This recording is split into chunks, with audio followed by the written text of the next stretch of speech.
News के Ghaziabad bulletin में आपका स्वागत है। आज बुधवार की प्रमुख खबरें इस प्रकार हैं। शादी समारोह से दिल्ली आ रहे एक ही परिवार के 5 सदस्यों की बुलंदशहर में सड़क हादसे में मौत। बदहाल बिजली आपूर्ति व्यवस्था के विरोध में आम आदमी पार्टी ने जिला मुख्यालय पर किया प्रदर्शन। नवयुग मार्केट के व्यावसायिक व मिश्रित व्यावसायिक भवनों में हाउस टैक्स की शिकायत पर मेयर ने अधिकारियों संघ की बैठक। विश्व ब्रह्मऋषि ब्राह्मण महासभा ने रानी लक्ष्मीबाई को अर्पित की पुष्पांजलि। मोदी सरकार के 11 साल देश में विकास बेमिसाल, सरदार एसपी सिंह। ग्राम शाहपुर बमेटा में गाजियाबाद विकास प्राधिकरण की अवैध निर्माण के खिलाफ बड़ी कार्रवाई, 18 दुकानों को किया ध्वस्त। अधिकारी की अध्यक्षता में मुख्यमंत्री युवा उद्यमिता विकास अभियान में ऋण उपलब्ध कराने एवं बैंकों द्वारा साख जमा अनुपात को बढ़ाने के संबंध में समीक्षा बैठक आयोजित। 8वीं एनडीआरएफ में किया गया योग शिविर का आयोजन। ओदा मेडिसिटी ने की Ethos with HyperSight with Identify SGRT system और Edge system with ExacTrac Dynamic की स्थापना। बुधवार को बुलंदशहर में एक भीषण सड़क हादसे में 5 लोगों की दर्दनाक मौत हो गई। जहांगीराबाद कोतवाली क्षेत्र के जानीपुर चंदोस गांव के पास एक स्विफ्ट कार पुलिया से टकराकर दुर्घटनाग्रस्त हो गई। टक्कर के बाद कार में आग लग गई, जिसमें 5 लोगों की मौके पर ही मौत हो गई, जबकि एक किशोरी घायल बताई जा रही है। जहांगीराबाद मार्ग स्थित चांदोक दोराहे पर जैसे ही कार पहुंची, पुलिया से टकराकर कार सड़क किनारे खाई में पलट गई और कार में आग लग गई। आग में जिंदा जलकर तनवीज निदा उर्फ निगत, जुबेर अली, मोमिना और मासूम जैनुल की मौके पर ही मौत हो गई, जबकि गुलनाज बुरी तरह से झुलस गई। गुलनाज को राहगीरों ने कार का शीशा तोड़कर बाहर निकालकर बचाया। मामले की सूचना उनके परिजनों को दी। घटना के बाद से परिजनों में कोहराम मचा है, उनका रो रो कर बुरा हाल है। हादसे की खबर मिलने के बाद गांव में मृतकों के स्वजन समेत तमाम लोग बुलंदशहर रवाना हो गए। अपर पुलिस अधीक्षक ग्रामीण डॉक्टर तेजवीर सिंह का कहना है कि आग में झुलसकर मरे लोग एवं घायल एक ही परिवार के हैं। उनके परिजन बुलंदशहर अस्पताल पहुंच गए हैं। कार में सीएनजी लगी थी, जिसके चलते आग लगने की संभावना जताई जा रही है। तहरीर मिलने पर रिपोर्ट दर्ज कर नियमानुसार कार्रवाई की जाएगी। गाजियाबाद बदहाल विद्युत व्यवस्था और घंटों पावर कट के मुद्दे को लेकर बुधवार को आम आदमी पार्टी ने योगी सरकार के खिलाफ जिला मुख्यालय पर विरोध प्रदर्शन दर्ज किया। पार्टी के प्रदेश प्रभारी सांसद संजय सिंह के आह्वान पर यह विरोध प्रदर्शन किया गया। पार्टी के जिलाध्यक्ष निमित यादव ने कहा कि मोदी सरकार प्रदेश को लालटेन के युग में ले जा रही है।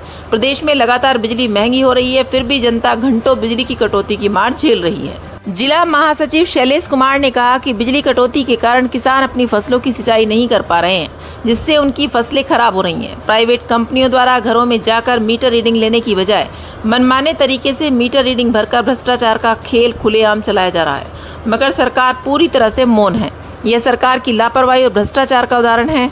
ज्ञापन देने वालों में निमित यादव, सलेश कुमार, संजय सिंह, कुशल गोयल, वसीम भारती, स्वतंत्रता यादव, रिंकू कुमार, मनोज गौड़, फिरोज मलिक, राहुल भारती आदि मौजूद रहे। हाल ही में महापौर सुनीता दयाल के समक्ष में नवयुग मार्केट में स्थित 155 वर्ग गज के 145 व्यावसायिक व मिश्रित व्यावसायिक भवनों पर अलग अलग गृहकर आने की शिकायत मिली, जिसमें एक जैसे प्लॉट के एरिया होने के बाद भी गृहकर में अंतर आ रहा है, जिसको लेकर महापौर ने मुख्य कर निर्धारण अधिकारी एवं स्थानीय जोनल प्रभारी के साथ बैठक की। बैठक में महापौर ने बताया कि नवयुग मार्केट में स्थित 145 व्यावसायिक व मिश्रित व्यावसायिक भवनों के गृहकर में विभिन्नता पाई जाने की शिकायत है। इसलिए सभी प्लॉट की ईमानदारी के साथ पैमाइश की जाए और जनहित में सही कार्य भी किया जाए। और इसी प्रकार समस्त जोनल प्रभारियों को भी निर्देशित किया गया कि अपने अपने क्षेत्र में इस प्रकार की समस्याओं पर सही पैमाइश की कार्रवाई करें। इसके साथ साथ महापौर ने शहरवासियों से अपील भी की कि नगर निगम के अधिकारी या कर्मचारी आपके यहाँ आपकी संपत्ति की पैमाइश या किसी प्रकार की जानकारी आपसे मांगते हैं या वांछित दस्तावेज की प्रतिलिपि मांगे तो उनको उपलब्ध कराने में सहयोग करें। विश्व ब्रह्मऋषि ब्राह्मण महासभा द्वारा आयोजित रानी लक्ष्मीबाई को पुष्पांजलि भावांजलि अर्पित करते हुए संस्था के पीठाधीश्वर ब्रह्मऋषि विभूति बीके शर्मा हनुमान ने कहा कि रानी लक्ष्मीबाई के शौर्य और वीरता पर लिखी प्रसिद्ध कवित्री सुभद्रा कुमारी चौहान की यादगार कविता आज भी युवाओं को देशभक्ति के जज्बे से भर देने का काम करती है। आज 18 जून नारी शक्ति को मिसाल देने वाली रानी लक्ष्मीबाई की पुण्यतिथि है। रानी लक्ष्मीबाई का जन्म 19 नवंबर 1828 को बनारस के एक मराठी ब्राह्मण परिवार में हुआ था। 1857 के प्रथम स्वतंत्रता संग्राम में अंग्रेजी हुकूमत के विरुद्ध बिगुल बजाने वाले वीरों में से एक थी। बचपन में उनका नाम मणिकर्णिका था। विवाह के बाद उन्हें लक्ष्मीबाई नाम मिला। विवाह के बाद उन्होंने राजकुमार दामोदर राव को जन्म दिया, लेकिन कुछ माह बाद ही उनके बच्चे का निधन हो गया। गंगाधर राव ने तब अपने छोटे भाई के पुत्र को गोद लिया और उसे दामोदर राव नाम दिया। महज 29 साल की उम्र में रानी लक्ष्मीबाई कई दिनों तक अपनी छोटी सी सेना के साथ अंग्रेजों से युद्ध लड़ती रही। इस दौरान उन्होंने अंग्रेजों के दांत खट्टे कर दिए। उनकी वीरता आज भी करोड़ों लोगों के लिए प्रेरणा का स्रोत है। जीडीए उपाध्यक्ष के अवैध निर्माण के विरुद्ध कार्रवाई किए जाने के निर्देशों के क्रम में बुधवार को प्रभारी प्रवर्तन जोन 5 के नेतृत्व में श्री लीलाधर आदि द्वारा खसरा संख्या 735-736 ग्राम शाहपुर बमेटा गाजियाबाद में लगभग 400 वर्ग मीटर क्षेत्रफल में बनाई गई 18 अवैध दुकानों को 3 जेसीबी की मदद से ध्वस्त किया गया। उक्त कार्यवाही में प्रवर्तन जोन 5 का समस्त स्टाफ स्थल पर मौजूद रहा। ध्वस्तीकरण की कार्रवाई के समय स्थानीय विकासकर्ताओं निर्माणकर्ताओं द्वारा काफी विरोध किया गया, परंतु प्राधिकरण पुलिस बल द्वारा उन्हें नियंत्रित कर ध्वस्तीकरण की कार्रवाई जारी रखी गई। मौके पर उपस्थित लोगों से अपील की गई कि अनाधिकृत रूप से विकसित की जा रही कॉलोनी में भूखंडों का क्रय विक्रय न करें।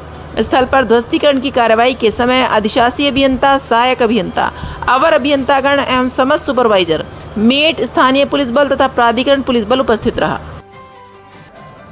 दुर्गावती देवी सभागार विकास भवन में जिलाधिकारी दीपक मीणा की अध्यक्षता में मुख्यमंत्री युवा उद्यमिता विकास अभियान में ऋण उपलब्ध कराने बैंकों द्वारा साख जमा अनुपात को बढ़ाने के संबंध में समीक्षा बैठक आहूत हुई। बैठक के दौरान जिलाधिकारी दीपक मीणा ने जनपद को प्राप्त 2000 के लक्ष्य को 100% पूर्ण कराने हेतु संबंधित विभागों को निर्देशित किया कि कैंप लगवाकर लक्ष्य की पूर्ति की दिशा में कार्य किया जाए। जिलाधिकारी ने कहा कि योजना के लक्ष्य को 100% पूर्ण करने हेतु मेरे निर्देशन में प्रतिदिन शाम 6:30 बजे लक्ष्य प्राप्त करने वाले विभागों के साथ योजना की प्रगति के संबंध में वीसी की जाएगी। इस दौरान फैमिली आईडी सहित अन्य योजनाओं की प्रगति के बारे में भी समीक्षा की जाएगी। इसलिए सभी विभाग मुख्यमंत्री की महत्वाकांक्षी योजनाओं में प्राप्त लक्ष्यों को 100% पूर्ण करने की दिशा में कार्य करें। आवेदकों द्वारा किए गए आवेदनों में यदि कोई त्रुटि रह जाती है तो आवेदक से उन त्रुटियों को पूर्ण कराएं। उन्होंने कहा कि लक्ष्य प्राप्त करने वाले सभी ईओएस संबंधित विभाग बैंकों के साथ समन्वय स्थापित करते हुए कार्य को 100% पूर्ण कराएं। 8वीं एनडीआरएफ वाइफ वेलफेयर एसोसिएशन ने एक पृथ्वी एक स्वस्थ थीम पर आधारित एक योग शिविर का आयोजन किया, जिसमें सभी बचाव कर्मियों के परिवारों ने उत्साहपूर्वक भाग लिया। इस कार्यक्रम का उद्देश्य योगाभ्यास के माध्यम से शारीरिक और मानसिक कल्याण को बढ़ावा देना था। अध्यक्षा अनुपमा गौतम ने कहा कि सेवा और बचाव के समय में परिवारों की भलाई महत्वपूर्ण होती है और ऐसे कार्यक्रम न केवल पारिवारिक बंधन को मजबूत करते हैं बल्कि मानसिक और भावनात्मक स्वास्थ्य में भी योगदान करते हैं।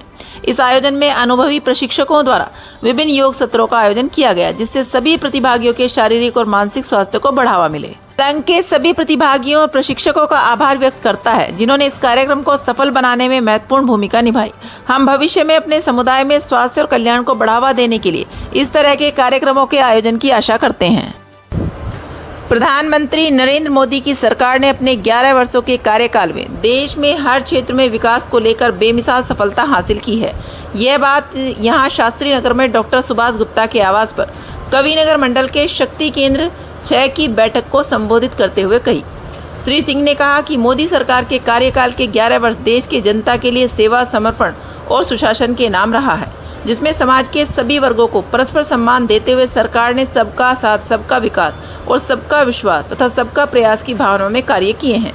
सरकार अपनी योजनाओं व नीतियों के लिए जनता से संवाद स्थापित कर रही है। गांव-गांव में विकास कार्य करते हुए लोगों के बीच जल, नल, सड़क और शौचालय निर्माण के कार्य से ग्रामीणों को लाभान्वित किया है। इस विकास की नींव हमारी, आपकी और जनता के एक एक वोट से रखी गई है। 2047 तक भाजपा के नेतृत्व में एक विकसित राष्ट्र बनाने का हम सभी को संकल्प लेना है और इसके लिए सभी देशवासियों को जागरूक करना होगा। इस अवसर पर मंडल अध्यक्ष राहुल तोमर, इंद्रमणि अग्रवाल, पूर्व पार्षद Sahib Singh Sirohi, doctor Mahesh Agarwal, doctor Subhash Gupta, JP Gaur, AP Tyagi, JP Sisodia, Suresh Gupta, Pradeep Gupta, Anil Jindal, SB Singh, SS Tyagi आदि उपस्थित रहे। गाजियाबाद, भारत में कैंसर के हर साल 14 लाख से अधिक नए मामलों की पुष्टि होती है। भारतीय आयुर्विज्ञान अनुसंधान परिषद के मुताबिक स्तन, मुख, फेफड़ों और गर्भाशय ग्रीवा के कैंसर सबसे आम है, जिनमें जीवन शैली से जुड़ी आदतें और बीमारी की पहचान देर से होना सबसे बड़ी वजहों में से एक है। विश्व स्वास्थ्य संगठन के अनुसार वैश्विक स्तर पर हर 6 में से 1 की मौत कैंसर की वजह से होती है।